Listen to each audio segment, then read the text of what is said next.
All right. I think I was having some technical difficulties there with the intro, but we are here, and that's what matters. And 34 people already live with us. I didn't even say we're live yet. I need to actually put a quick tweet out. So I'm going to turn it over to you guys to talk. Alex Morgan, Robert Jonas, fresh from PayPal Park. It's exciting to have both of you guys here. Thanks so much for joining today. Look, there's just so much to talk about. Can you just start off and give me that first 45 seconds, a minute of first day impressions? How are things out of PayPal? What is the mood like? Alex, you want to kick us off? Yeah, I mean, first of all, Jamin, it's awesome to be back here with you and Robert, with everyone tuning in from home. This off season felt really short. In past years during the pandemic, we've had these long, extensive 3 to 4 month breaks. Preseason training has been pretty closed over the last few years, so we really haven't seen much of the team till March, April.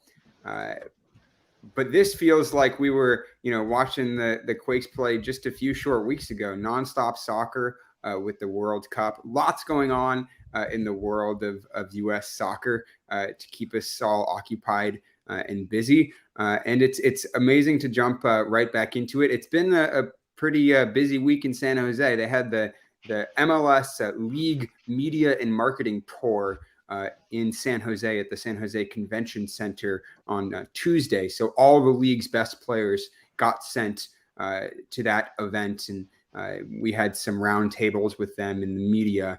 They announced the Apple TV deal and announced some details about the MLS season pass and the new streaming service for next year. And then today we went down to PayPal Park and got to speak to Luchi Gonzalez, Jeremy Abobasi, Nico Shakiris, Christian Espinosa, and got a peek inside of the preseason training camp, which is something we haven't had a lot of over the last few years. So we were able to get a sense of what kind of coach Luchi Gonzalez is going to be, how he wants the team to play. We have some updates, I think, on the kit to share. We were able to ask some questions about what fans should expect. And look forward to breaking it all down on the show tonight. Yeah, it's really exciting to just kind of see some of the videos coming in, from media that were there, and just a different kind of vibe to get a coach like Luchi, who's just really kind of, I think forthcoming and excited to talk about what's going on in the team with the media, and doesn't seem to shy away from the questions. Robert, first impressions, coming in, and I know you got the chance to talk with Luchi on the side before when he was hired, and now getting to see him on the pitch and kind of see everything out there today. What felt different to you today? What kind of vibe did you notice? Yeah, it was very different than I've seen in years past. When a new coach comes in, there's often it's going to be my way, and there's brand new drills, and there's conventions, and just the mannerisms of when a new coach comes aboard were there in parts. Luchi is definitely a coach who is going to be a hands-on coach. He was all over the field in the different drills and talking to different players. From potential starters to guys that are going to be fighting for playing time. But one thing I think he did really well, and this is something that has always struck me in the conversations I've had with him, is the deep respect he has for the organization. The San Jose Earthquakes were the team that drafted him out of college and gave him his first opportunity. Unfortunately, he came in 2002 in between the championship years, and playing time was always going to be hard to get. But he values the experience he gained then, and he understands some of the club's history and how important it is to connect to that. We saw Chris Wondolowski out there, even though he's not an official assistant coach, he was barking out drills. The return of Ian Russell, Stevie Ralston, and many others that are familiar for those of us who've covered the team for many years, helping and really kind of creating a lot of activity, across the field. There weren't guys standing around and watching at almost any any time today in the hour that we were there. And that's something that is, you wouldn't necessarily expect 4 days into preseason, but Luchi's already kind of dived in. And I think one thing I wanted to kind of share with that is that he talks a lot about earning the respect of everyone in the organization. And his number one manner to do so is to show respect. And so seeing that from the very beginning, whether it be with the players, the coaches, and the way the media was involved today, is, I think, a really good sign that the organization understands that there are going to be challenges, definitely going to be challenges, which we'll talk about in this show. But I haven't seen a preseason really start off in such a positive way in quite a long time. Yeah, I think one thing that felt different to me is that it no longer feels like a fiefdom. There's not, Right. kind of the monarchy that Matias Almeida, the really firm grip that Matias Almeida had everyone. He kind of ran his team in a more old-fashioned way with a lot of ties based on loyalty and such. The thing about Luchi Gonzalez is that he likes to share, and he was sharing his vision with everyone, and I think that's true of any coach at this stage. They're all trying to sell the dream that they're trying to build, but something that was promising about Luchi was that he really seems to like to get into the details. He likes follow-up questions. He likes talking shop, and I think he understands that transparency is a key part of accountability in creating a healthy culture in the club. So I think he has more respect for the organization in that way. The questions are already coming in from the fans, and we definitely want to get to those. But I want to pitch a couple more things to you. I mean, just some of the noise that we heard today was that Wondo was very engaged, despite the fact he's no longer an assistant coach. And he's probably, I'm sure, focused on certain players, because I believe that is part of the role he's now been asked to do, is to really kind of help develop some of these younger players and provide them guidance and provide them tactical feedback and such, so that the coaching staff can more focus on the team. One of the things that I learned in talking to Wondo a bit last year is how much it takes, for someone to even pull a player aside and give them that special kind of attention, because day to day you're so focused on the team. And so it's really interesting, this role he's playing, but he's very out there involved. And then I heard there's some fitness from the coaching side afterwards, and Wondo blew everyone away. So, hey, just tell us your Wondo stories from the day.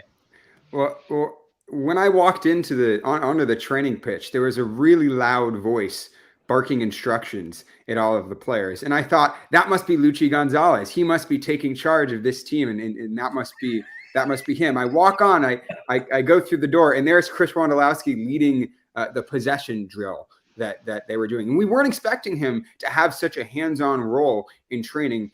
From the announcements that they made, our impression was that he was taking a step back, working in player development more in the front office, maybe with the academy. But he was right there. And obviously the Quakes have a really strong team of assistant coaches. You have guys like Ralston, Ian Russell, who are all really capable, have been around MLS for a long time.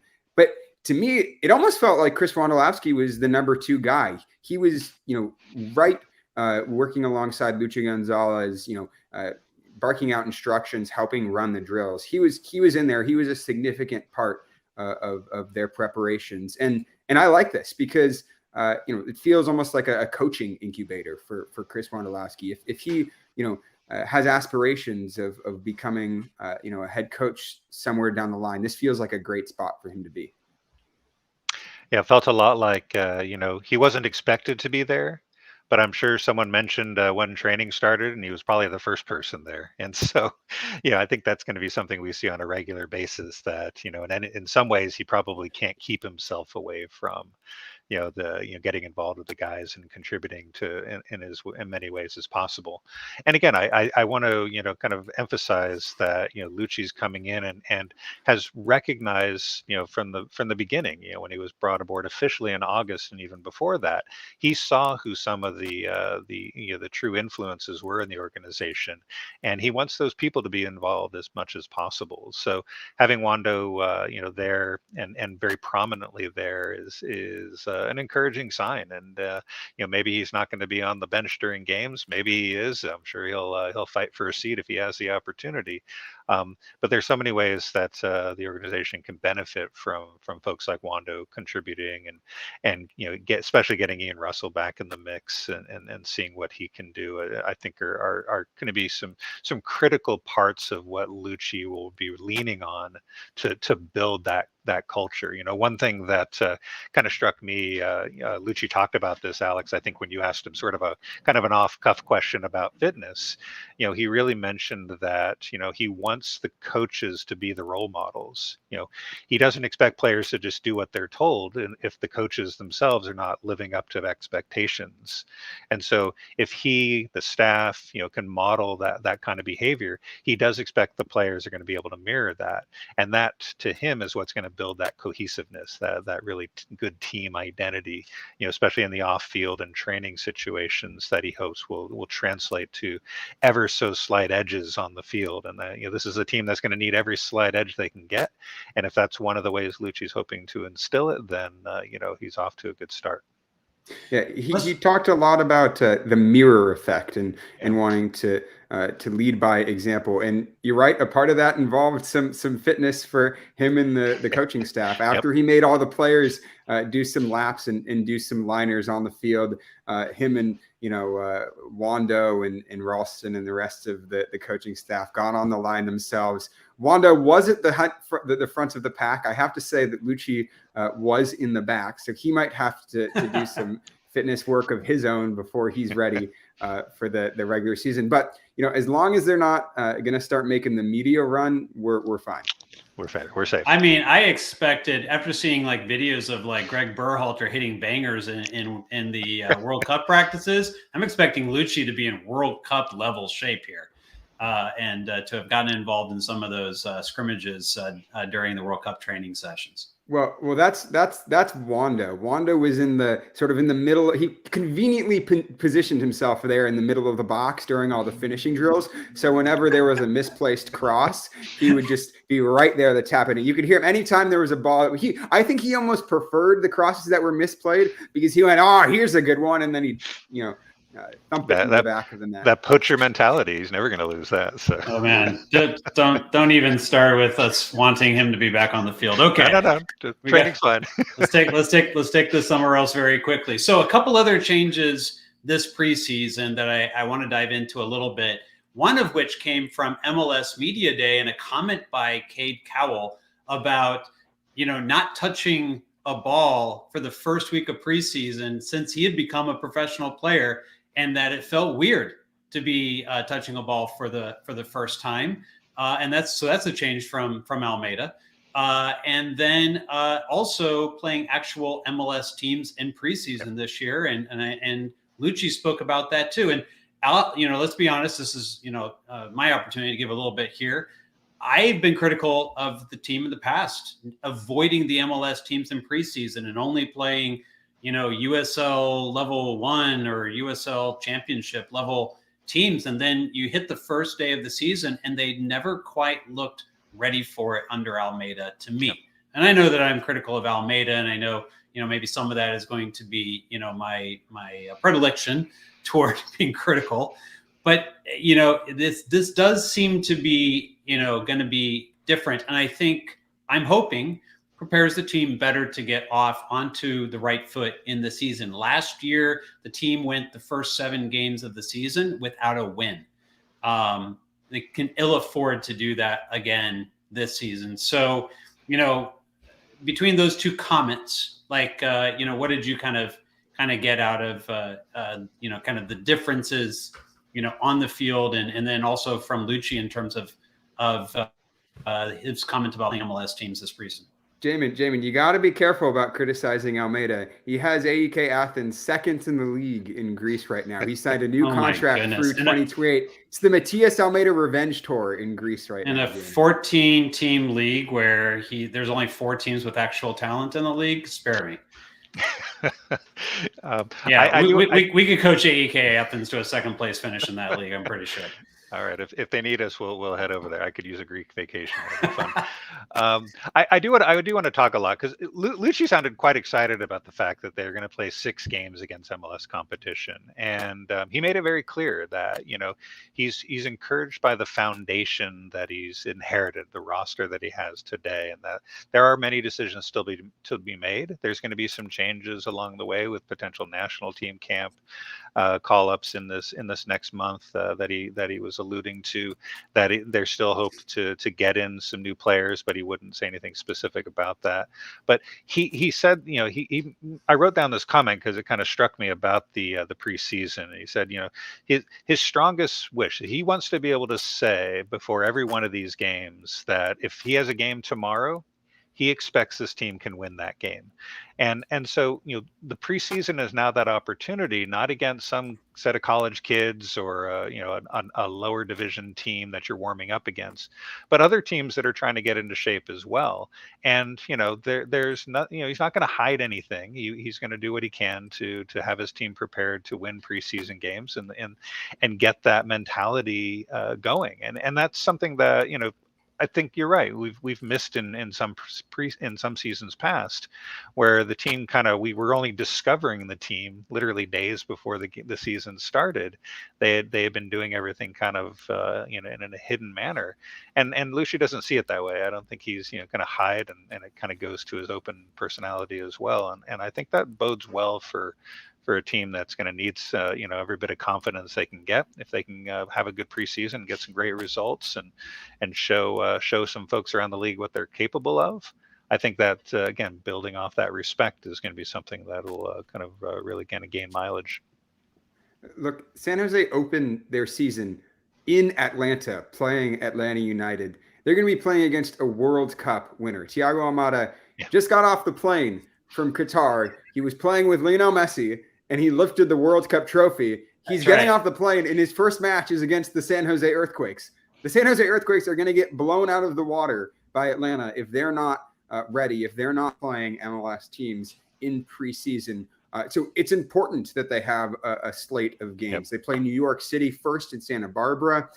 They play DC United in Minnesota, the Red Bulls in Coachella and the Coachella Valley Invitational. And those are important games. And it feels like because they have a higher level of opposition in preseason coming up, it feels like they're already have to be more prepared, and they're already at a more advanced point than they were at this time last year. At this time last year, it felt like they were still catching up on fitness. It felt like players weren't returning from the break in as good shape. And, a part of it is having a new coach. Everyone's going to come ready to show what they're worth because it's a clean slate and they have to, prove themselves to the new coach. But at this stage, something that Jeremy Abobasi talked about when we talked to him today was that, everyone's coming in shape. Everyone is at a high level of fitness, so they can immediately move to the tactics, into the ball work. And that's what they're doing. I mean, they already had a video session yesterday. That was one of the details that was revealed by Luchi Gonzalez, that they're already working on video and on tactics on like day 2 or 3 in preseason. He's big on video. He actually, one tidbit is he likes to use drones in training, which is a problem in San Jose because of the airport right next to the stadium. They're not allowed to fly drones above the pitch. So they're going to have to come up with some solution to that. But that's a good sign to me that they're already working on those tactical principles. And we started to get an idea of the way that he wanted, he wants this team to play. And obviously that's the big question is, how is this team going to play? What is their shape going to be? What is their tactics going to be? And I think the main takeaway that I got is that it's all about structure, especially on the defensive side. If this team is going to improve, they need to improve the defense because it was one of the worst in the league last year. And the thing that he's emphasizing is defensive structure. The worst. Even when you're attacking, he wants the team to be able to attack in a way that when they lose the ball, they're already in a solid structure so they can immediately press and recover the ball. You want to be structured so that when you lose the ball, you're already in a good place for a defensive transition. So that structure is really important. When you're talking about the attack, the things that he said were that You want to have verticality. You want to break lines. You need to get the ball in behind, have timed movement so that you can draw players out and hurt them going in behind. So I'm expecting a direct and aggressive style of play going forward. There was a lot of focus on pressing in these first few days. That's something that Jeremy Ebobisse talked about as well, about, they're working on understanding their pressing cues, working from a mid block and knowing when to be aggressive. They want to be aggressive, but not mindlessly aggressive. They want to know when to release that high press and create those dangerous transitions. And that's one of the things that we could see them working on in training. One of the drills that they were doing was all about maintaining a high press in the final third and then sending ball after ball into the box. That's what they were working on for about a half an hour, was just keeping the ball in that final third in the tight space and then getting those first, second, and third balls, so follow-up balls into the box so that they can really be on the front foot. So that was really exciting to watch, given that it's only day 3. At this stage in Matias Almeida preseason training camp, they were still doing liners. They were still running laps around the field. They hadn't even shipped the balls down to Cancun yet. I'm so entertained by the comments. Most people, unless you're in the Slack, don't realize this, but the $5 per month is totally worth it for the times where Gina actually makes comments in the Slack, because everyone is a zinger. It is amazing. She says so little, but when she says it, it's so good. So yes, I'm smirking at the comments in the stupid comments, as Ben says, going on right now in the chat. But you guys are great. I missed you all so much, other than, I get to chat with most of you every day in the Slack channel. So it's a great time to talk about our offering, because normally we talk about it at the end of the show, and sometimes I get chided about that. So, if you're starting off the season, I know some people decide, during the off season I don't need to continue subscribing to this. Completely get it.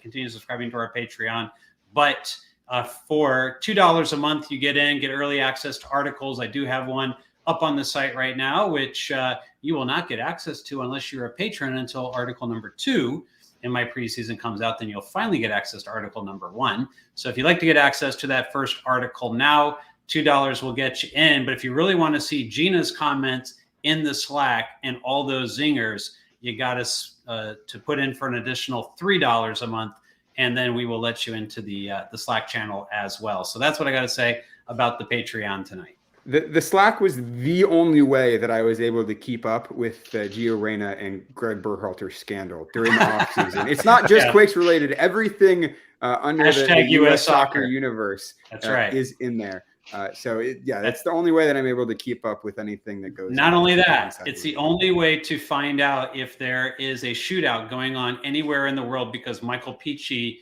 will put an alert into the non-Quakes game chat channel and alert you if there's a shootout and what streaming service you can go catch said shootout on. So again, if you're not in the Slack, you don't know what we're talking about, and you're missing out. So that's my plug for the Patreon. Maybe we'll throw it up at the end so you know exactly where to go to subscribe to said Patreon.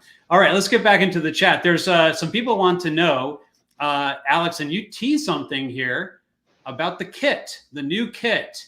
So there were some tweets, and those tweets got changed into other tweets, and I don't know, is this black? Is this blue? Are there triangles? What exactly is going on with this kit? What did you guys learn? Did you see it? Did you see the kit? Or did you just get more info? Snippets of the kit. So at the MLS league-wide media and marketing tour on Tuesday, all of the players were walking around in their new kits. And so the teams that had yet to release those kits wore buttoned up jackets, but you could see the collars, you could see some little tufts peeking out of the bottom of the jackets, and some of those have ended up on Twitter, on social media, and they're a collection of those photos are in the patron Slack. So that's one reason to subscribe, is that they have some of the photos of the collars and sneak peeks of the kit. The thing that we were able to get from training today, I asked Jeremy Ebobisse about the kit and what he thought. I'll read the quote. He said, And I quote, "I think they'll look good on TV. When I was watching them in photo shoots, I thought they reflected really good on camera." So maybe we're talking about some high visibility kits here. We're talking about some bright colors and some good good kits on camera. That's the best update we can give you, Jamie. Maybe some LEDs woven in there would be really go high tech this season. Why don't you just run past Kate and like grab the jacket and pull it off? We were tempted. Yeah, we were tempted. I just grab this shot and like keep running, right? What are they going to do? Take away your press pass for the year? Apple would have had their robots on us in no time. That's true. Would have been tough to get away with that. You were around some Apple people, but I saw photos from Danielle Slayton the day after, and Coach Beard was there. Did you guys see Coach Beard? He didn't come out to the media day. They all kept them back in the big old round disc that they call their headquarters for the second day's activities. But no, it was really, speaking of the Apple deal, we did have quite a good representation from the new commentating team, Danielle included. She was there with her little baby Marcus, and they were excited on camera. They were excited off camera about this opportunity. I talked to Taylor Twellman for quite a while after the initial announcement. He's been on Twitter talking about finally being able to be essentially unleashed, and I think a lot of people were kind of wondering what that meant. And what it truly meant is he spent years and years and years essentially almost fighting to get MLS attention, asking ESPN and just kind of imploring them to do more and more. And with Apple, it's the other way around. They keep asking him, what can we do? What can we do? What can we do? And from simple things like more cameras and better angles and all bumper programming and shoulder programs around games are I think things fans are really going to appreciate. And that's something I know I'm looking forward to as well. That's always been a big complaint about MLS broadcasts, is they just seem to sort of come and go, and that's it. There's not a lot of special attention placed on them. So I'm looking forward to that. And while we didn't get a Coach Beard a presentation in our day there, Apple's going to be leaning a little on that Ted Lasso crew for sure. Oh, absolutely. Taylor Twellman did say that he thinks in 10 years this could be as big as the iPhone. So in 10 years, we might all be, emailing our family, watching our favorite shows, texting our friends on the MLS season pass. I think there's a big future ahead. The other thing I want to mention from the league-wide media day was that there were a couple U.S. men's national team players there. Walker Zimmerman was there. DeAndre Yedlin was there. They both had a lot of praise to give Luchi Gonzalez. The thing that Zimmerman said was that he's an honest guy. He wears his heart on his sleeve. He's going to be passionate. He'll do anything he can for his players. It's easy when you have a coach like that. Zimmerman was a guy who worked with him at Dallas, in the academy at Dallas, and then with the men's national team as well. So he has a good reputation among the squad for the national team. That was something that we learned. Yep. Great. No, that's good stuff. Okay, let's start to get a little bit, into the players, so far. And there were some additional faces out there today.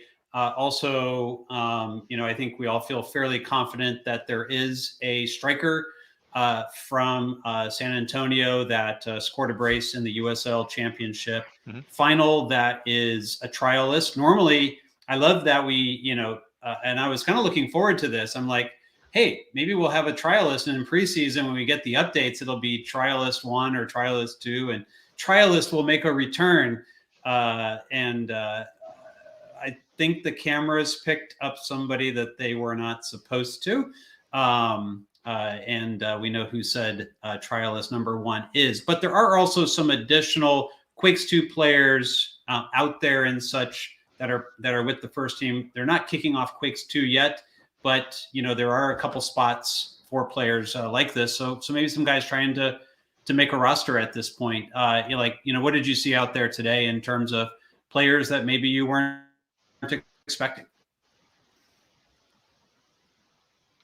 You speak about the trialist. I mean, Santiago Patino was right there front and center and on all the drills, and I don't have a strong first impression. I mean, it's finishing drills can be very deceptive one way or the other, Right. but he's been giving every opportunity in his time there.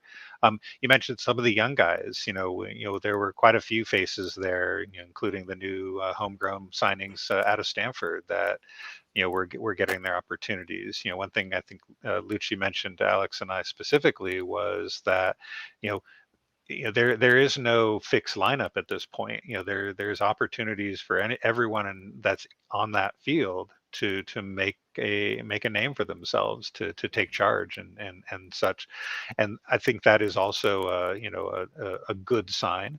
I will say this about the player pool: it's all the familiar faces. I think Osani Buddha was the only person not there based on still recovering from his injury, but we saw everyone else. And I think Alex, you remarked on this too while we were chatting and watching. It doesn't look like a first week training camp either. I mean, a lot of these guys look like they could probably step right out onto the field on opening day. Their fitness level and looks really strong, and I think that's also something that we can feel encouraged by, that they're not going to be working themselves into shape, but rather they're going to be kind of working toward those tactical responsibilities and from day one with the film sessions like Alex mentioned and the like. And that is something that, again, I think is a good thing. I want to see more players out there. I want to see some more trialists. I want to see some newer signings. It's a league that it grows and rosters get better on every team, and if you only get moderately better, you're probably falling behind. And so I think Luchi and his team do have some significant work ahead of themselves to make some upgrades and get that depth. But the guys that are there, they're going to be given their opportunities. It'll be interesting to see which ones step up and take them. Yeah, there were a couple guys that I was watching. Miguel Trauco was out there. That's important because he didn't have 100% fitness at the end of last year. We didn't get to see a ton of him. He's healthy now. I think the coaching staff are thinking that he's got some catching up to do with fitness because he hasn't played a professional game in a few months. But he was there, so that's good. That's an option at outside back for the Quakes. Tommy Thompson was there. Tom Bogert on Twitter had said that the Quakes were expected to offer him a new deal. He's definitely in their plans. There's nothing official yet, but he's out there. And Luchi Gonzalez talked about how he expected him to be in his plans and wear a utility hat, being able to play in the midfield and outside back and offer depth in a bunch of different positions. I don't think anybody expects him to take a starting role in this team, but as a utility player, it looks like that's the role he's going to return in. Rodriguez and Nathan were there, the new center back pairing. I think that Luchi Gonzalez talked about being impressed with them. The one worry I had was in the fitness drills, they were the two slowest players on the team. It's not good to have your two center backs be the two slowest players on the team. So maybe some pace at center back is something to be worried about this season. The guy who was the fastest, on the other hand, Jamiro Montero. We know he's got an engine. We know he's running every single game. And look, this wasn't a beep test. They weren't giving it their 100%. It was at the end of a long day of training. But I thought that those two little details were interesting. One other thing that interested me was some of the positions they were playing the players in. They were doing crossing and finishing. Cade Cowell or Will Richmond were the only two players on the left wing. They had Benji Jukanovic up top as a number 9, which really surprised me because I was expecting Benji Jukanovic to be fighting for that left wing starting position against Cade Cowell. Based on their form at the end of last season, seems like Jeremy Abobasi had the number 9 spot wrapped up, and that Jukanovic might be playing more out wide, especially given Cowell's inconsistency, especially given the fact that Cade Cowell might be going to the U20 World Cup this year. Him and Nico Shakiras both talked about how they were hoping to make that squad. I think that's later this spring. Might be gone for upwards of a month and a half for that tournament. That's both their goals. And so you have Cowell gone. there's kind of a big open spot on left wing. If they're not going to use Benji Gacanovic out there, if they're not going to give him any time out there in preseason during these preparation times, they're going to need to find a new option out there. And I guess that leads us to the transfer market, because they need a new left winger, it looks like. The other position they need, the big gaping hole, a number 6. They have DP spots open. They need to use it on a number 6. They got Baldissimo from Vancouver Whitecaps. He was there, didn't get a super strong first impression, but we're not expecting him to be a starter. We're expecting him to be a depth player in the midfield. There's still room for a starting number 6 that will protect the back line. That's going to be, I think, the most key signing that the Quakes need to make this offseason. Alex, we also talked about goalkeeper while we were watching, and obviously JT is the incumbent. Rumors have kind of been out there about a potential outside signing. I'm not sure how much legs that has, but at this point, Emi Ochoa is the backup.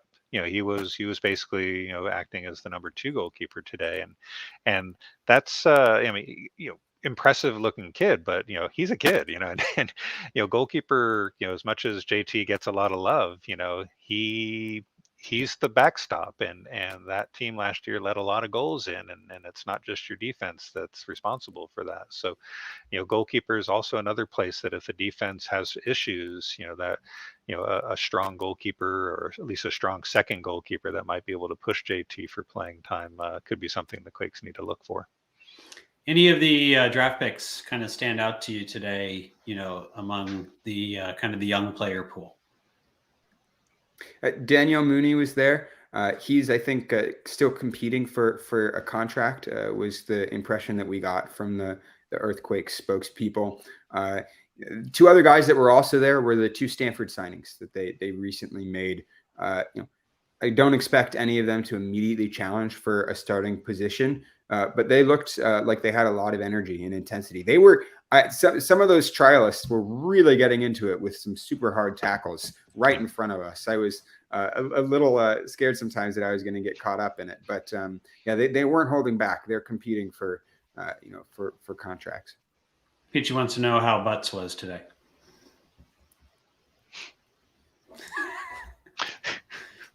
I'm just putting the questions the fans want to know. That's all. Arky seems to want him out there too, so they're very interested.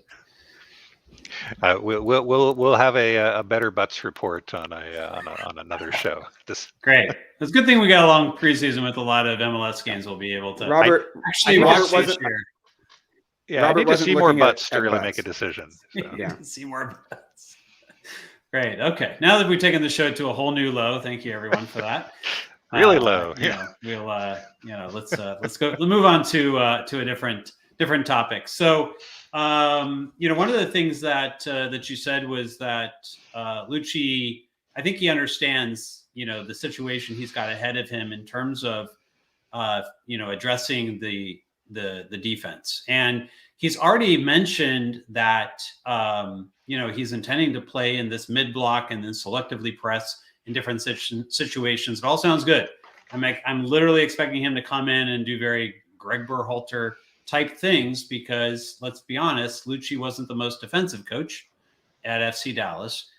For those who don't know, he played with a 4-3-3 at FC Dallas, which is not all that different than what the U.S. men's national team play with.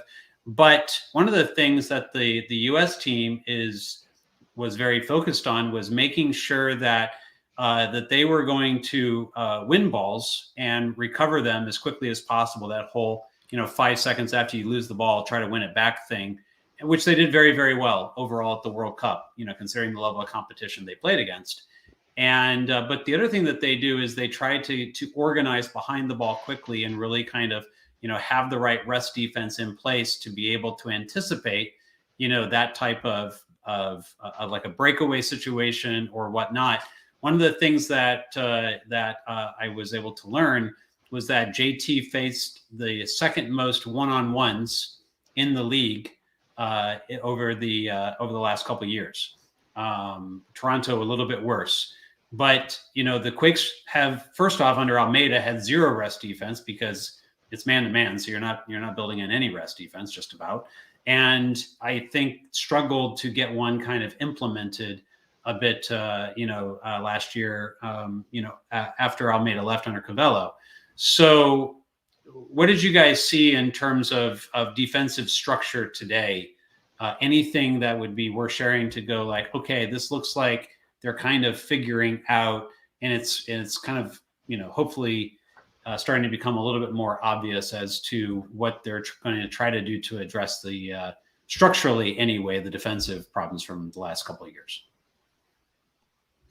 So they did do some work on defensive set pieces. They split up and they had the attacking players do finishing. And Luchi was actually with the Wando was kind of running the drill with the attackers, and Luchi was down with the defenders working on defending in the box and headers. They didn't do so much positional work and in the defensive side of the ball. Most of it was focused on the press. That's what they're focusing on in these first few days. But look, I'm expecting pretty much a complete 180 from what we saw with Matias Almeida. With Matias Almeida, there was no structure. To heck with structure. They were man marking. And when they lost the ball, it was just like a swarm of bees trying to win it back. And it was chaotic, and it was really fun to watch when the Quakes were fit and when they were confident and when they, were playing well. It looked really good, and they could win some dangerous transitions. But more often than not, it left them with some big gaping holes at the back. And quite simply, I think they are one of the worst teams in the league in defensive transitions, especially towards the late summer periods where maybe they start to lose focus, they start to lose fitness. There were just big gaping holes that good teams were able to exploit. It's not going to be like that with Luchi Gonzalez. They're not going to let themselves get put in those situations. They're going to focus on defensive structure. They're going to focus on having balance so that when they lose the ball, they're not going to get caught out like that. So that's what I'm expecting, is a pretty complete reversal from what we saw from Matias Almeida in terms of how they structure the defense. I have minutes and minutes of big gaping holes that I could show anyone who wants to see them. Minutes of gaping holes. Robert. One thing Luchi did mention, which I think is worth noting, is that he's always been in his coaching career a head coach or the technical director. He's always been at the top. And his experience with the U.S. national team was his first as an assistant coach.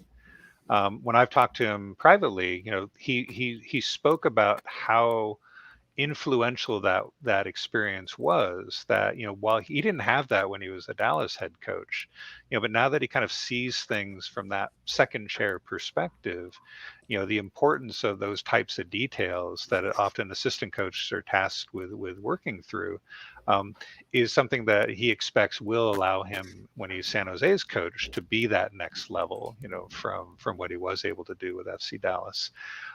And I think defensive responsibilities are a big part of that.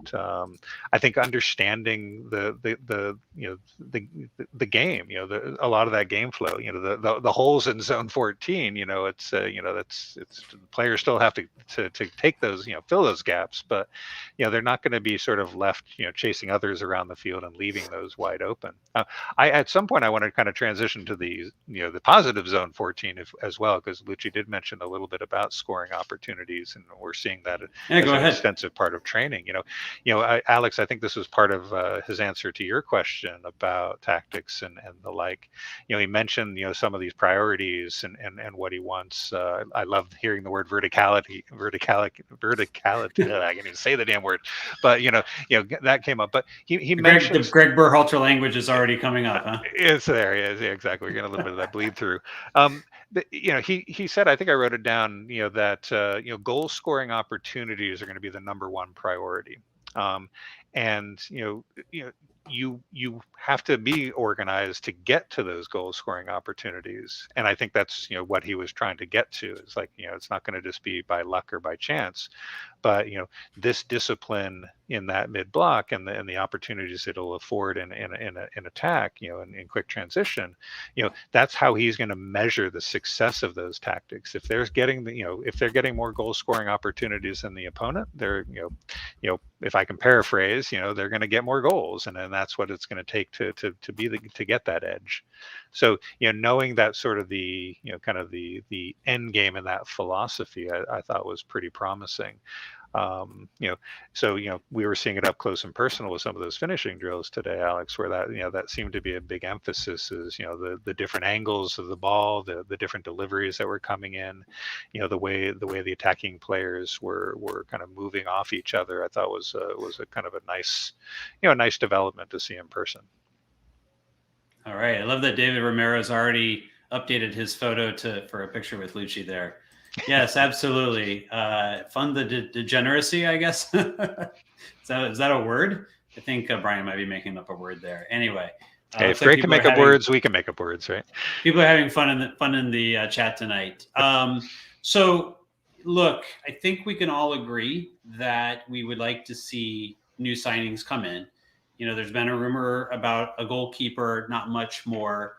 But at the same time, I think that the team has been engaged. It's nothing that can be talked about publicly, but they have been engaged in some players.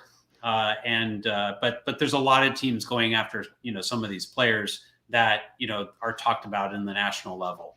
So if you take a look at someone like Aaron Long as an example, they had, in addition to LAFC, you've got Seattle were chasing after them, Atlanta United chasing after him, and I think I heard 2 or 3 other teams along the way. Let's just say that if the Quakes were involved with Aaron Long, like that's who you're competing against 7 other teams.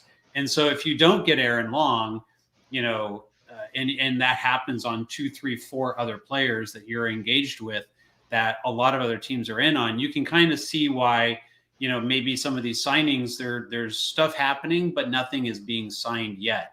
So now we're hearing about potentially an international goalkeeper. I think there's different takes as to how legitimate that rumor is. So I'm not really going to try to address it here. But, there is, there are some positions of need. We've already talked a bit about, I think center back is still a position of need. That 6 is still a position of need.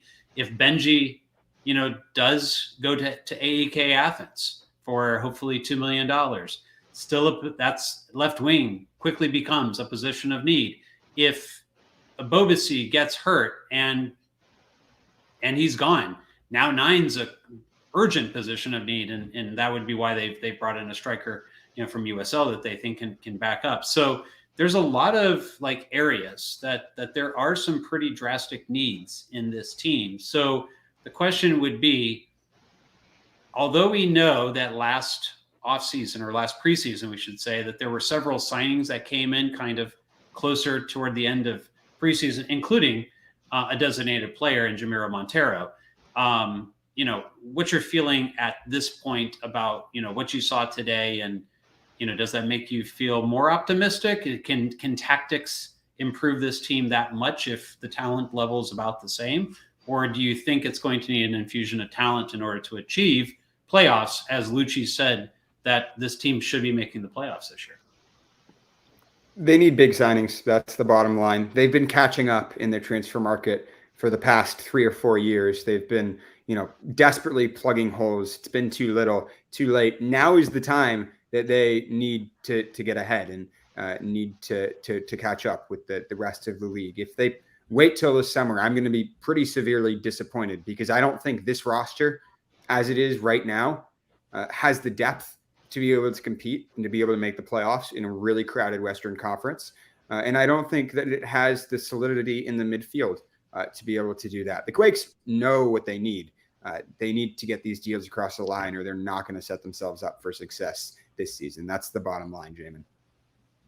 Yeah, and echoing that, as we said earlier, it's all about finding those edges, and for the Quakes to be a playoff team, they've not only got to hit on every edge they hope to get. There's really no margin of error in that kind of plan if you go into the season with the squad they have today. That's not a knock on what they have. It's just the realities of a league that sees teams getting better every year, and many teams spending on players, not always hitting, but giving it a chance. And those types of moves need to be a part of the strategy, and you can't just sort of hope the crew will get everything done right, because it's rarely it goes that way. And so if San Jose wants to be a legitimate playoff contender, as opposed to one that, maybe sneaks in if everything goes well, I'm with you, Alex. It's got to be a few of these difference makers to kind of tilt the table in their favor. Here's a name I like. I like it. I like Chicho Arango. It sounds like LAFC might be making him available. Would you get into the Chicho Arango business even if it left holes in defensive midfield? If I had a suitcase full of Garber bucks, I would spend it on Arango without a doubt. I watch a lot of LAFC games in part because they're pretty damn entertaining to watch, and why wouldn't you? Just the way he attacks the ball, the way he kind of fits in, and again, he's got incredible teammates around him, but he has a nose for goal that would just really elevate what the Quakes are currently working with. If you had an Espinosa working the ball and into that type of forward arrangement, good things are going to happen. So hey, if it can happen, and Chris Leach can muster up enough allocation money or whatever it would take, then he's got my buy-in. He doesn't need it, but he's got it. Look, might set a new record in allocation money on that one. You signed Chicho, and you would need to sell Benji and turn that into allocation money to do it. You sign Chicho up top, you get a DP 6. I think this team is a team that could challenge for the playoffs, and there's reason for optimism. There's a question asked by Max Weinberg at the top of the show about should fans be more optimistic for this season than last. I think yes. Last season, it felt like watching a slow train wreck. It felt like everything was slowly unraveling, and you could see it all happening a month in advance. This year, it feels like they're putting the pieces back together. It feels like they have forward momentum, and then the way they can really take advantage of that is with these new signings. A third DP, that's a tricky question. I think it could be on that left wing is where you put the third DP. Robert, where would you put a third DP? I would love to see that spine strengthened as much as possible. I really do want to see, if you're going to spend the big money, it's got to be, for me, at your forward, at your your attacking mid, your defensive mid. You get those guys right, then you can then begin to worry about the rest. Yeah, for me, it's put them at the 6. I think the more you can prevent problems before they happen, the better for the defensive side of the ball, and the higher you win it up the pitch, the quicker you can kind of transition before defensives get set. I'm a big believer in that myself. Okay, so great question there. Can I amend my answer? I thought we were talking about. You can say whatever you want to. I put the questions on the screen so you literally know what it is we're trying to address here, Alex. I thought it was a given that this team needs to sign a 6. I thought we were talking about after. You can only sign one DP. You have 2 DPs. Alex. You had 2 DPs. You can only sign 1. Now, to be fair, because they sold, Marcos Lopez, they have a U22 spot available, so they could fill that too. But if you this is where Colin should jump in and tell me if I'm saying the wrong things.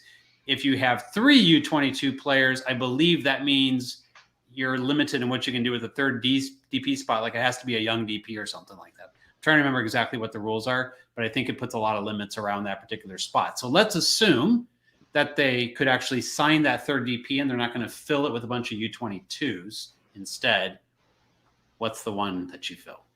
It's the 6th spot. There's no doubt. Okay. Yeah, I think that's a given. Okay. All right. Some agreement around that. But Robert, you would put it a little bit higher up the pitch. You liked an attacking midfielder? I would love to see that. I know Montero can kind of play in that role, but if you get an opportunity to snag a successful or an up and coming number 10, then I say go for it. But same thing. We can see this in examples around the league. I think Seattle Sounders come to mind when João Paulo went down, and Obed Vargas followed it. That team was a shell of itself. And yes, they had injuries all over the field, but when you have that strong defensive midfielder, that reliable defensive midfielder, it just it radiates threat to his teammates, and just makes for a better team. And so if you're investing money into any given position, for me, it's got to be one of these positions up the spine, because they have the most influence on the players around them. Gilberto says, does that Chicho game amount sound right? 2.5 million. That's actually the number that went through my head, Gilberto. Yep. You're hanging around me a little bit too much. Maybe you should scale back a little bit. That feels like about the right number he would go for. Yeah, back up the GAM truck, make it happen. That's a GAM truck right here. Oh, great! We got Angel joining us, watching from vacation from Guadalajara, Mexico. Been there many times for work and never for pleasure, unfortunately. Disfruta. But I know exactly a bit about that. And let's see. Yeah. Gilberto also says, I'm still highly curious about who Luchi is requesting this offseason. So we know that Almeida kind of had that list of players he was always asking for. But I think, we understand that there's a long kind of term relationship here between Luchi and Leach. And I always want to say Leachy, because for me, like, you can combine those two names together. So, do you think like he's the type who would go like, hey, I would like to get, these 3, 4, 5 players, Chris, please make it happen? Or do you think it's more like, hey, let's, look at the budget, let's look at these different positions and try to figure out, where things go? Did you get any sort of impression today from Luchi about any sort of like, how he approaches the player situation and Chris Leach? I'll give a short answer just based on conversations I've had with him, that yes, having that outside perspective, being courted over the course of the year, agreeing to sign last summer, having the vantage point of being on the national team stage and being able to see not just those players, but how players were evaluated and considered within the U.S. player pool. There are guys that Luchi would like to coach. And as I understand it, it's not a short list, you have to get me these 2 guys or else, but rather that he's put together the kind of list for Chris to evaluate as to whether it's realistic or not to get those players into San Jose. I can't say much more than that. I don't have specific names that I can share, but I do know that there has been some of those conversations. Yeah, Alex, I don't think he's going to be as controlling as Matias Almeida. Matias Almeida was very insistent on signing exclusively players who he'd coached before. It's not going to be like that under Luchi Gonzalez. He said that he was had a lot of ideas, given that he's had a lot of time to watch this team and to plan for taking over. He signed. He started talks with the Quakes months ago and has been watching this team for a long time. So he has ideas, but something that he told us today in training was that he's going to take a step back and let Leach handle the negotiations more and put more trust in Chris Leach to run with his recommendations. Interesting. Okay. Good feedback. So Dante makes a point here that, it's difficult to disagree with. We saw that San Jose felt like they moved very late in the summer signing window, that the moves that they made to bring in players weren't really able to make an impact. Whereas in Sporting Kansas City, and we've pointed them out before, they were able to make moves that got them, they were potentially going to get a wooden spoon at one point last year. And then they made some moves, and those moves were able to impact them. And it felt like they were ready come summer window. It feels like again, we're not seeing those signings now. And while we know that there were signings later, last preseason, from a timing perspective, we understand there's still time to bring them in. And even Jamiro Montero was able to come in late and still be able to start game 1 and still have an impact early in the season. What's the point at which, if you don't see those players coming in, you start to really kind of feel concerned about their ability to hit the ground running with the season? I think it depends where they're coming from. I mean, you've got to be realistic about fitness level and how quickly a new player can adapt to the system that Luchi's putting into place here. So if it's someone that is not already playing in a league somewhere else, then it's going to be many weeks before they can realistically be a contributor. So having said that, I know deals take time to happen. I think one thing that would really help me feel much more encouraged by the prospects of this team, and I think this because was sort of reflected in the last couple transfer windows, don't wait to the last minute. The Quakes transfers last summer barely made a dent in the performances, or at least in a memorable way. And and you only had a couple of months left in the season. I can only Ricky Puig with the LA Galaxy is probably the only player that came late and had such a huge impact. No other team was able to get Gareth Bale. What are you talking sorry, about? Gareth Bale. Yes, the one and only. The one and only Gareth Bale. Sorry. He won an MLS Cup all by himself. Let's be. That's a great way to walk off the stage with the MLS Cup held high. But no, I mean that player. You mentioned Sporting Kansas City. We've seen that clubs around the league are signing players. If you're waiting till the summer transfer window, they're signing these guys so that they can be in training camp from day one, and they can take the field in the very first game available after the summer transfer window opens. San Jose hasn't done that, and so you're basically kind of losing that second window anyway. But you asked about the primary window. Obviously, sooner than later would be fantastic. I want to go back to the idea that they're playing MLS teams in preseason. At least the guys that are here are going to get that ramp up, pretty quickly as preseason games, as opposed to the first month of the regular season. And so if you do bring a guy in late, he might have a little bit of time to acclimate to the club and not be suddenly expected to be the leader from day one, in a way like Jamiro Montero was. And that Quakes got off to an 0-4 start, and Montero was playing pretty well, but he wasn't really familiar with the system yet, and it wasn't until he kind of got his rhythm that those performances started to have an effect on his teammates. So make it early if you can, but no, I got to see it to believe it. Yeah, and that window does go well into the season, to be clear. It's not like it closes immediately at the start of the season. Alex, sorry.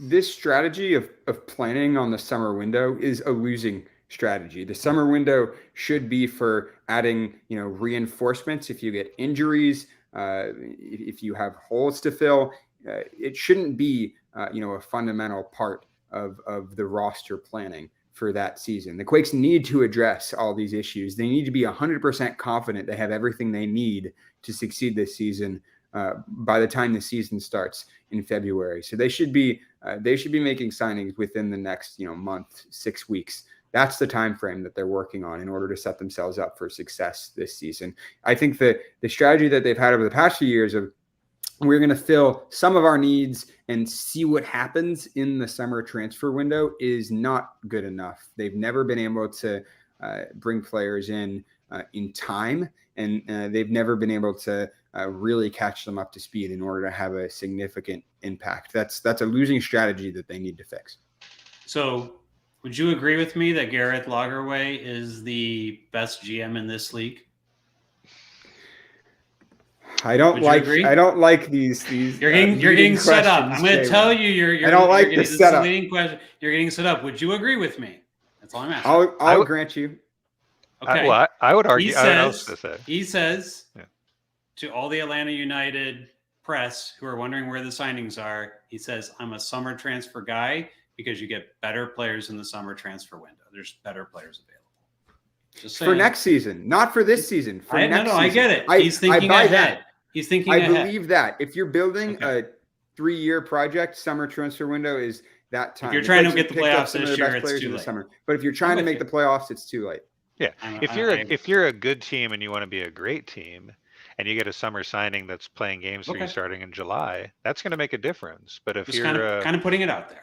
Yeah, if you're a poor team that's hoping to make the playoffs, then yeah, I think Alex, so you're right. Summer signings are kind of a drop in the bucket too late. All right. So I like this question from Gregory because I really enjoyed seeing Nico and Jamiro together last season. Given what you saw today, what's your impression? Is there a possibility that you think with the way that Luchi wants to play, we could see Nico and Jamiro on the field together in Luchi's system? Just from what you saw today. I would say I saw a pretty confident Nico today. He handled himself well on the field. He's sporting a more mullet-esque haircut, and it surely takes a lot of confidence to sport such a style. So the kid's got that going for him. He looks a little bit beyond his years, and I know that I was hoping to ask him, but we ran out of time. But does he see himself as a starter? And I think he would honestly answer he is going to fight to be a starter. And I think that's something that you want to applaud. You want the young players not to just be deferring to their elders on the team, but pushing them as hard as they can. That's how they become stars of the future, is by being the starlets in the current time. So if he's can carry the same confidence with his feet that he does with his hair, then I'm looking forward to it. All right. Look, well, I think that I just noticed like I'm way behind the chat here. This one screen froze over here, and so the chat's actually been going on, and I'm missing it. So I'm going to try to catch up. You guys keep talking. The thing I'll add about Nico is I think he's the first guy off the bench, especially when then the team is losing, because his attacking instinct, his instinct to pick up the ball and immediately drive forward down the heart of the field. If you're talking about verticality, he's a guy that brings verticality. So he should be the first guy off the bench. And then the question is where he fits in the midfield, because Jamiro Montero has got to be your guy starting in 10. If you sign a DP6, that's another midfield position taken up. He could be in competition with Jackson Ewell, and it just depends on what Luchi Gonzalez is looking for that third position, because Jackson Ewell is not a guy that's guaranteed a starting position anymore. He's looked a little lost at times in the last few years under Matias Almeida. With a new coach in charge, it's no guarantee that he has a starting spot. So it could be an interesting position if you have two guys who've kind of grown up in the Quakes organization competing with each other for one starting spot. I know we're over an hour now, but the fans are out there. We're going strong. We're at our highest number of the night, guys. So I appreciate this. Let me just. I think I'm going to set this up as a question. We already talked about Chicho Arango, but there's a couple other interesting names here. So Alejandro Pozuelo, I believe, is available, and Alex Callens. My goodness, I like Aaron Long. I love Alex Callens. Mm-hmm. If you could throw the money at any one of these three, which one are you picking? Callens is a player that I, not perennially, but he gets my vote for best 11 as a center back. Mm-hmm. He is a prize free agent. There was a lot of focus on Aaron Long, but Callens would be the kind of guy who could be a true game changer in terms of providing a stability in the back line. Yeah, so, forget DP6, just go get Alex Callens, right? Well, it would be, again, 6 would be my first choice, but if you can't get that and you can get Callens in at a good price, you'd what he can do in this league. And it would probably be a very easy way to integrate him into a team. So, I'm all for that. He's got my vote too. So, but Alex, I think you're going to go in a different direction. What say you? He's 30 years old. We have aging center backs already. I just don't think that getting a 30-year-old center. You have aging center backs who are in the back of the pack in the fitness today. You're just complaining about them, Alex. Come on. I'm not convinced that a center back is the solution at this point. So I think if you want to protect the back line, then you get a DP. Who are you going with, Alex? Give us an answer. The ball is in the back line. I think it's be bold, Chicho. Alex. We need an answer. He's 27 years old. He has the most runway left in his career. I needed a stupid answer. That's all I needed. Okay, moving on. Yes, Gregory isn't signing players early just common sense. Yes, but because it is this particular transfer window, there are much fewer players available, and thereby, as we kind of discussed, everyone is going after the same players right now, and that's kind of the problem that you run into in terms of trying to sign players early for in this particular window. So I agree. I think the solution here is turn this team into a good team, and then use the summer window in order to make moves for next year. So you can take a good team and turn it into a great team. I think that is actually the right strategy here, but we got to get to a good team first. And Jamin, I'm willing to grant you that Callens is the best player of that list. I just don't think he's the one that the Quakes. I just asked you which one you would want. You can pick whatever you want to. I think Dante's got a good suggestion here. Rafa Baca apparently becoming available. Definitely a Quakes, reference there. Bring back Rafa Baca and let him retire in San Jose. Anyone hate that idea? Great player. He made such an impact on that team a decade ago. I'm not sure if he would be able to make the same impact here in 2023.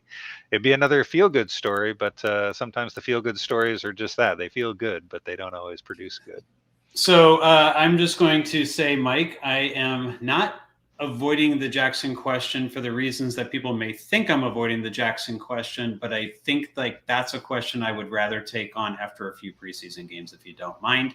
Yes, I think there's an albatross in the room, and his name is Jackson Ewell. I am 100%, on that particular question, but I don't want to do it in the very first, aftershock of the year. I'll just be honest.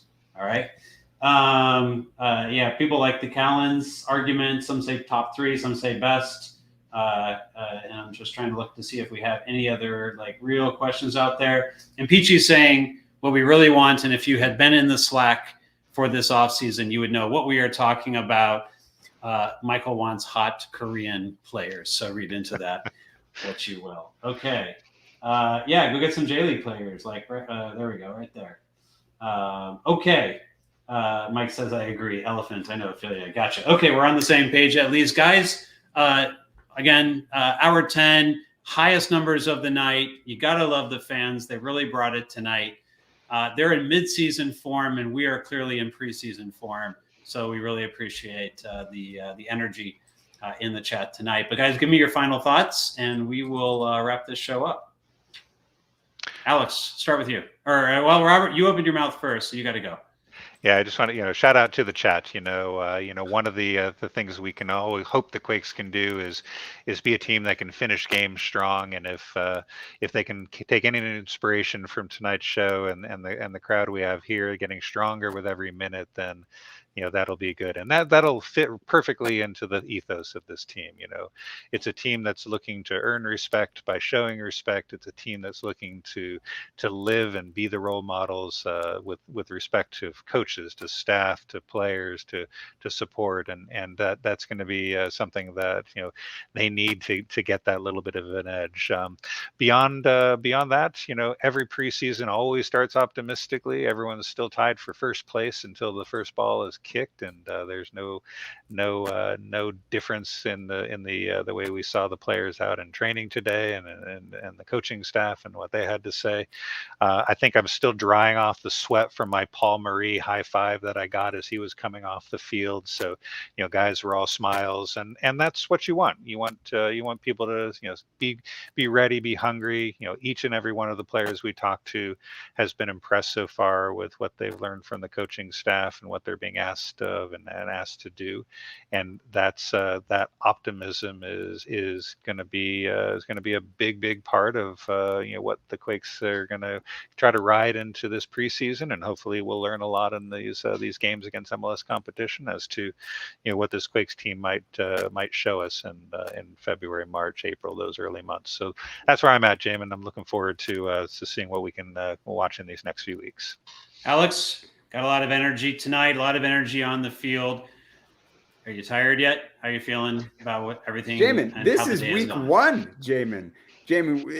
We're 4 days into preseason, and we already have a lot of things to talk about. And that's good. The fact that the Quakes have a slate of games in this preseason. They're going to be going down to Santa Barbara. They're going to be going down to a Coachella Valley Invitation. I'm planning on being at both of those training camps. So we'll have lots of updates over the next few weeks. It's not going to be a quiet, closed door preseason anymore. It's going to be busy, It starts now. It's going to be a fun off season. I think we're going to have a lot to talk about.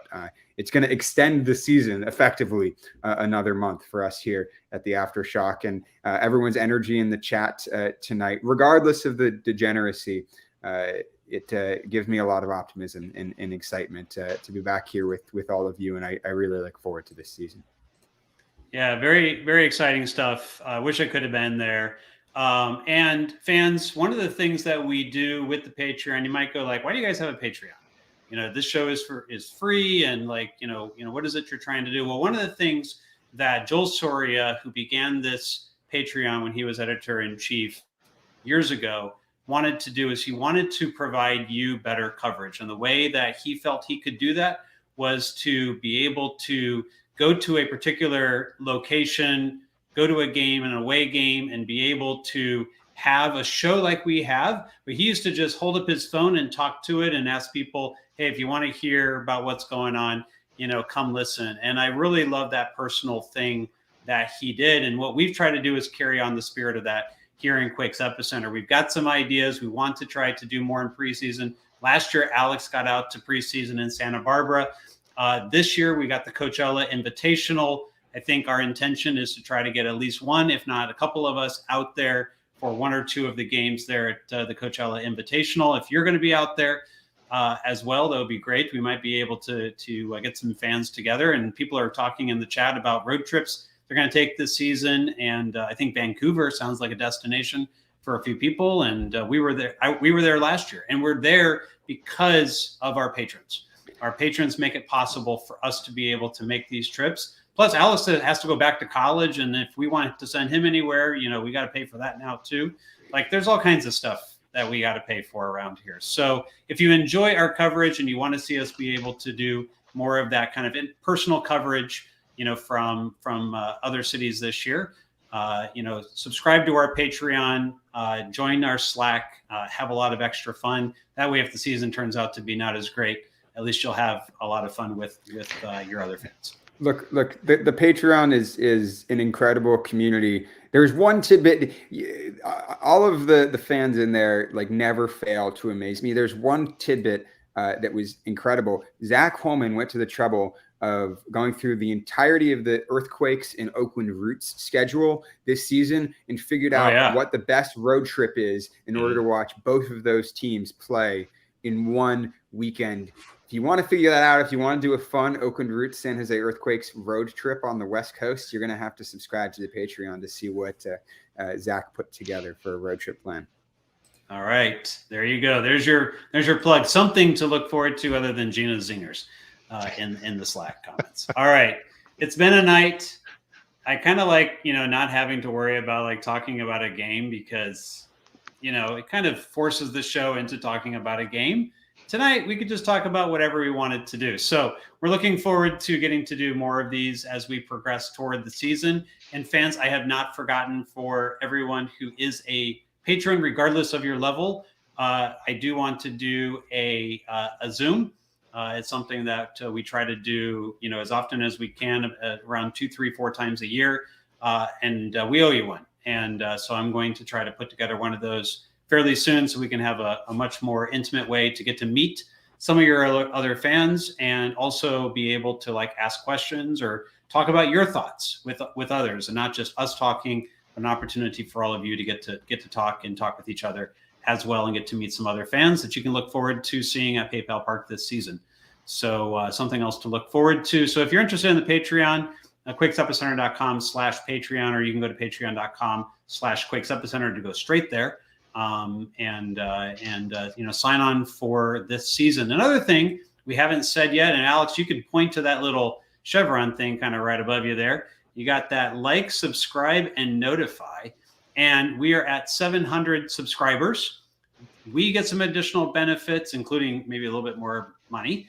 You get some additional benefits, including different chat emoticons and different benefits if we can get to 1,000 this season. So we're at just over 700. Would love to make this the year that we're going to get over 1,000. So if you are not a subscriber, we're not going to send you a bunch of emails or anything like that, but subscribe to this channel and it's something that'll benefit you, it'll benefit us, and we would really appreciate that. If we hit 1,000 subscribers, maybe there'll be another merch drop. Possibly. Ooh. It's a potential. I'm trying to push on Ane for a merch drop. Anyway, speaking of merch drop, by the way, I still think we have a few scarves left over, and I'm going to reach down here. Mine is sitting right here. And sometime I'm going to have like a place behind me where it's going to hang up. I keep promising that's going to happen. But I'm selecting a new desk, and the new desk hopefully is going to have some stuff in the background. So hopefully it should be soon here. But there we go. If you're not aware, we do offer scarves. You can get them through the website. I don't think the blur effect likes it very much, but it's a two-sided scarf. You can wear it this season at PayPal Park or wherever you just going around town. You can just wear it wherever you like. So I believe we still have some scarves available. If you're new around here and not aware that we do have some merchandise, you can go on to quakesepicenter.com and also be able to click through and get a link to the scarves. And I believe we've got some other goodies up there for you as well. And going to put some pressure on Ane to add a few more things this year. Speaking of scarf walls, Robert Jonas has like the best scarf wall in the world. And whatever I would come up with behind me would be paltry compared to that, no matter what. So. I'll send you a copy. All right. I think we've worn out our welcome for the night. It's really good to have everyone back on again. We enjoy doing this and looking forward to another season of coverage. We will be talking to you again here soon as we actually get started into the preseason. Maybe the first time we get a preseason game that is streamed or anything like that. Whether we're there or we're not, we will have to try to get another show going, or a big signing. Could be for a big signing. If we sign a Rango or a Collins or even Pizzuelo, I think I would probably do a show for that. So we'll see. We'll see. All right, Alex, Robert, anything else before we go? All right. Let's enjoy the preseason. We got everyone caught up. Yeah. All right. Have a good rest of your night, everyone. Thanks for joining us, and we'll be talking to you soon. Take care.